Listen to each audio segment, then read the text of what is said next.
बिस्मिल्लाहिर्रहमानिर्रहीम। अस्सलाम वालेकुम। सैयद याह्या हुसैनी आप तमाम देखने वालों की खिदमत में हाजिर है। सबसे पहले आप तमाम लोगों की चाहत, मोहब्बत, खुलूस का बेहद शुक्रिया जो हमारे साथ कनेक्ट है। चैनल को सब्सक्राइब करना और अपनी राय का इजहार कर रहे हैं। आह, सच पूछिए तो कल जितना जोश था, जज्बा था, वलवला था, इंडिया से फिर खेलेंगे तो वही रहेगा। लेकिन दिल उदास है। दो टीमें मैदान में उतरती हैं और एक को हारना है और इसमें कोई दो राय नहीं है। लेकिन आपके खेलने का इंटेंट होना चाहिए। दुबई इंटरनेशनल क्रिकेट स्टेडियम में बड़े अफसोस के साथ कहना पड़ता है कि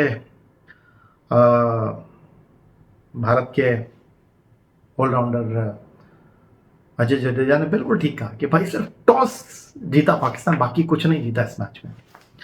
फील्डर से कैच पकड़े जा नहीं रहे थे, बल्लेबाजों से रन्स नहीं हो रहे थे, बॉलर्स रन रोकना तो दूर की बात, विकेट ले नहीं पा रहे थे। अब ये तीन बुनियादी मसाइल जब किसी टीम के साथ हो तो फिर वो टीम जीत कैसे सकती है। सर पकड़ के बैठ गया मैं और वो तमाम लोग जो पाकिस्तान क्रिकेट को फॉलो करते हैं और देखते हैं, समझते हैं। जब रमीज़ हसन राजा के साथ तकरीब तकसीम इनामात में ख्यालात का इजहार करने के लिए मोहम्मद रिजवान को मौका मिला तो वो फरमा रहे थे, हमारे कप्तान हैं, बिल्कुल हम उनको अपना कप्तान कहते हैं, हमारी नेशनल टीम के कैप्टन है, इसमें कोई दो राय नहीं है। लेकिन सवाल तो उठेंगे आपके ऊपर। वो कह रहे थे कि यार हम टॉस जीत कर चीज़ों को यूटिलाइज नहीं कर सके और इस पिच के ऊपर 280 सोच कर आए थे हम।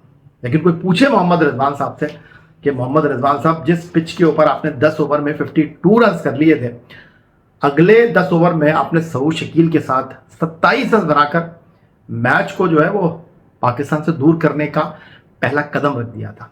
और फिर उसके बाद 21 से 30 ओवर में हमने 50 किए, 31 से 40 में 50 किए और 41 से 50 में भी 50 किए, लेकिन 250 नहीं कर सके।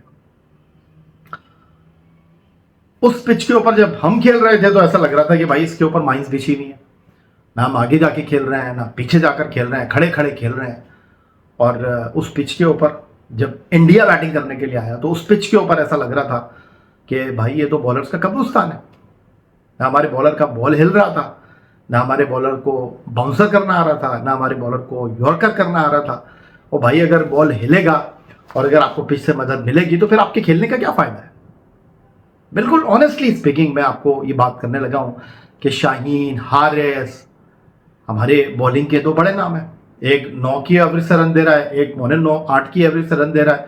भाई आप कैसे बचोगे, कैसे आप अपने आप को संभालोगे। बाबर आजम पाकिस्तान का सबसे बड़ा बैट्समैन, लेकिन 5 चौके, उनका काम खत्म। इमामुल हक, उनको आपने प्लेइंग 11 में रखा और उन्होंने जो करना था वही किया उन्होंने। लेकिन उसके बाद उस इमामुल हक को, जिसको आपने फिटनेस के ऊपर कोई और मामला के ऊपर टीम में नहीं रखा, बहालत मजबूरी टीम में लिया, तो पहली चॉइस वो थे आपके खेलने की। और वो उस्मान खान जिनको आपने पहले मुंतखब किया था, वो आज भी बाहर बैठे हुए थे बिप पहनकर, पानी पिलाने के लिए आ रहे थे। तो जब इस सोच के साथ आप टीम मुंतखब करेंगे, इस तरीके से आप टीम को खिलाएंगे और ये आपकी अप्रोच होगी, तो फिर आप कैसे जीतेंगे। मुझे तो कहीं ऐसा लगता है कि वो जो हमने 2021 में भारत को हराया ना, शाहीन की 3 विकेटों के साथ, बाबर की कप्तानी में और 10 विकेटों से, बहुत भारी पड़ा है।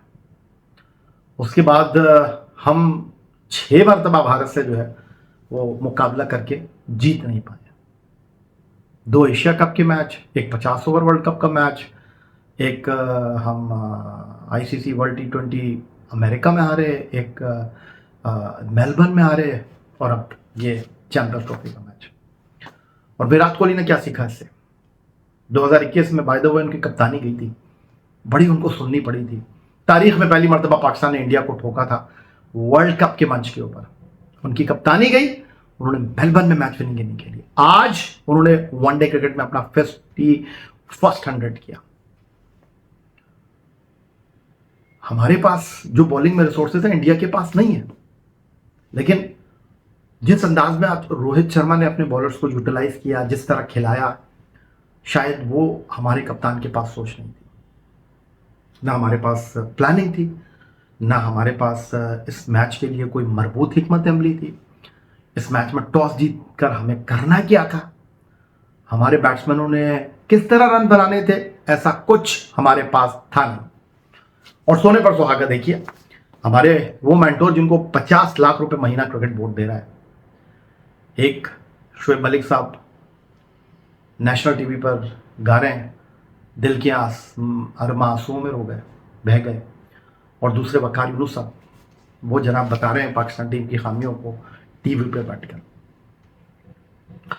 मेरी बात समझ नहीं आती कि भाई इस टीम की सिलेक्शन को लेकर जो है बहुत सारे हमारे सीनियर खिलाड़ियों को बचाने की एक बार फिर कोशिशों का आगाज हो गया है बाय द वे। और मुझे आप ये बताइए कि क्या इस टीम की सिलेक्शन वाकई बहुत बड़ा मसला था? सोच मसला था, खेलने का तरीकाकार मसला था। चले शुरुआत यहीं से कर लेते हैं कि सिलेक्शन टीम की गलत नहीं थी। किन खिलाड़ियों की बात हो रही थी? उस्मान खान, 2 मैच हो गए चैंपियंस ट्रॉफी में पाकिस्तान के, एक भी नहीं खेला। फहीम अशरफ न्यूजीलैंड के खिलाफ खेला और नहीं खेला, बल्कि नहीं, न्यूजीलैंड के खिलाफ कहां खेला, वो 2 मैच हो गए पाकिस्तान के, दोनों मैच नहीं खेला। खुशदिल शाह, उसने 49 पे 65 किए थे। तो भाई सिलेक्शन कैसे गलत हो गई फिर?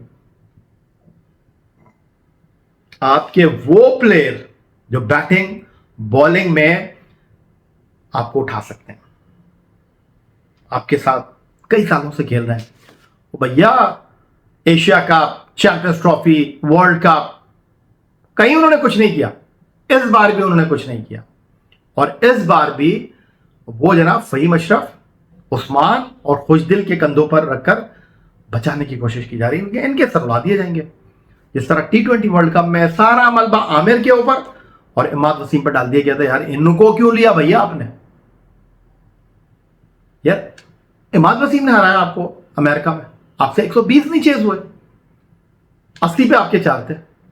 वो जो कप्तान का शॉट था वहां पर, पहला मैच आप बाबर की स्लो बैटिंग की वजह से हारे। 150 गेंदे आपने डॉट खेल ली वहां पर, आज फिर 150 गेंदे आपने डॉट खेल ली। तो भाई आपने सीखा क्या फिर? Modern day cricket. हर मैच के बाद जब बाबर आजम कप्तान थे तो वो कहते थे 20 रन शॉट है। अब रिजवान कहते हैं जी बॉलर से गलतियां हुई हैं, बैट्समैन जो है वो ठीक काम नहीं कर रहे, हम सीखेंगे। अभी भी वो कह रहे हैं भाई कि हम अपनी गलतियों पर काम करेंगे। वो भाई गलतियों पर कोई काम नहीं करना, ऐसे थोड़ी होती है यार चीजें। ये प्रोफेशनल क्रिकेटर्स हैं। ऑस्ट्रेलिया का आप देखें 5 प्लेयर नहीं आए उनके, इंक्लूडिंग कैप्टन, उन्होंने ठोक दिया इंग्लैंड को। जनूबी अफ्रीका हैंड्रिक क्लासन नहीं खेला, उन्होंने कोई रोना नहीं डाला। हम पहले रोना रोते रहे जी साइम अयूब नहीं है भैया। और भाई साइम अयूब नहीं है तो फिर आप उसका कोई सब्स्टिट्यूट लेते ना, आप बैटिंग ऑर्डर में कोई ऊपर नीचे करते ना। फखर जमान को लेकर आए, आधा फिट प्लेयर, पहले उसने 8 फरवरी को ठोक दिया न्यूजीलैंड को, फिर जी वो बेचारा अनफिट हो गया। तो भाई वो अनफिट हो गया, आप किसको खिला रहे हो उसकी जगह? इमामुल हक को। सलाम है यार आपके ऊपर, ना आपकी कोई सोच है, ना आपकी कोई हिकमत अमली है। और फास्ट बॉलिंग का शाहीन, नसीम, हारिस, इनके बगैर टीम नहीं बनती आपकी। और हर मैच में 300 खा रहे हैं आप, आज 242 आप चेस कर रहे हैं। तो भैया शाहीन आफरीदी और हारिस रऊफ वो तो ऐसे बॉल डाल रहे थे कि भारत के बैट्समैन जब जहां जैसे उनको अपनी मर्जी से खेल रहे थे। जिम्बाब्वे, आयरलैंड, नामीबिया के बॉलर समझकर खेल रहे थे। उस पिच के ऊपर जहां पांड्या का बॉल हिल रहा था, अर्तिश राणा का बॉल हिल रहा था, शामी नहीं खेलने दे रहे थे, वहां पर उनसे बेहतर है नसीम, शाहीन, हारिस, नथिंग। फिर नंबर 4 पर खेल रहे हैं हमारे कप्तान रिजवान साहब, और इनिंग को लंबा किया तो ऐसे किया कि ना वो खेल रहे थे, एक एक ओवर में 4-4 डॉट बॉल खेल रहे थे। सऊद शकील ने जरा कुछ बेहतर कारकर्दगी का मुजाहरा किया, लेकिन परफॉर्मेंस उनकी भी सबके सामने है। परफॉर्मेंस वो होती है बाय द वे जो टीम के काम है। और मारने लगे तो दोनों ने मारना शुरू कर दिया, 2 ओवर में दोनों आउट होकर चले गए। तो यार ऑनेस्टली स्पीकिंग कोई प्लानिंग नहीं थी हमारी भारत के साथ। और इंडिया की टीम की अगर आप बात करते हैं तो उन्होंने प्रोफेशनल अंदाज में क्रिकेट खेली ऋषभ पंत उनको आज भी अवेलेबल नहीं थे। पहले वो हरजीत सिंह के साथ मेरा ख्याल है जाते हैं, उन्होंने हरजीत सिंह को आज भी नहीं देखा, उन्होंने अपनी कंटिन्यू किया टीम को। उन्होंने अपने रिसोर्सेज में रहते हुए जनाब अच्छी क्रिकेट खेली, कैच उनसे भी ड्रॉप हुए, बट उन्होंने आज हिलने नहीं दिया आपको, और तीनों शोबों में आउट क्लास किया। अगर मैं ये कहूँ उन्होंने, तो कहना गलत नहीं होगा। लेकिन हम इस मैच के लिए शायद यहाँ से तैयारी नहीं थे। हम सिर्फ कराची से दुबई आए, एक दिन प्रैक्टिस की, एक दिन चिल की, एक दिन हार गए। अब वो नहीं खेला, ये नहीं खेला, सिलेक्शन पे बात हो जाएगी, उसको जिम्मेदारी लेना चाहिए थी। घूम फिर के आ जाएंगे भाई साइम अयूब नहीं खेले, घूम फिर के आ जाएंगे भाई फखर जमान अनफिट हो गए। यार इस टीम के पास एक्सक्यूजेस के अलावा और कुछ है नहीं भैया। तो भाई जब एक्सक्यूजेस पे टीम चलेगी तो फिर ऐसी ही चलेगी टीम। न्यूजीलैंड की टीम एक ही फॉर्मूले के साथ खेल रही है और आपको उसने 10 दिन में 3 बार मार दिया। अब आप बताइए मुझे। फिर हमारे ड्रेसिंग रूम में 2 बॉलिंग कोच बैठे हुए भाई, अजहर महमूद साहब बैठे हुए हैं, आकिब जावेद साहब बैठे हुए हैं, लेकिन हमारे फास्ट बॉलर जो हैं उनको ना कोई बताने वाला है ना उनको कोई सिखाने वाला है।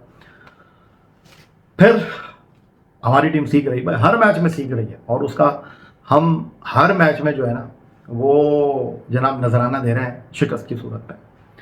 और चैंपियंस ट्रॉफी 29 साल के बाद पाकिस्तान में हो रही है। लोग बड़े पैशनेट थे, क्रिकेट बोर्ड ने बड़ा एफर्ट किया, लेकिन इस टूर्नामेंट में हमारा खेल ही खत्म हो गया। वो कह रहे थे जी रमज़ान में आया, 92 भी रमज़ान में आया था, 2017 भी रमज़ान में आया था। भाईजान रमज़ान में जाने से पहले ही आपका सफ़र ख़त्म हो गया।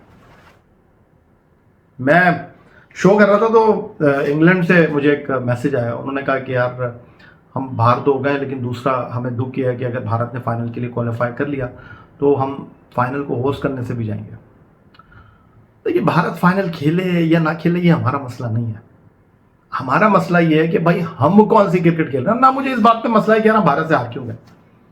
हम भारत से हारते, लगा हुआ मैच हारते, तो मेरा ख्याल है किसी को कोई अफसोस नहीं होना था। लेकिन यार हम तो, मेरा ख्याल है कि 11वें ओवर में ही मैच हार गए थे, 11 से 20 ओवर में, जो रिजवान और सऊद शकील ने बैटिंग कर दी, और उसके बाद 15 गेंदों पर 3 चौके मार दिए भारतीय कप्तान रोहित शर्मा ने। 3 चौके 1 छक्का 15 गेंदों पर किए उन्होंने, 20 रन 133 के स्ट्राइक रेट से। लेकिन वो टोन सेट करके चले गए जो शाहीन को पूरे मैच में उसने हिलने नहीं दिया।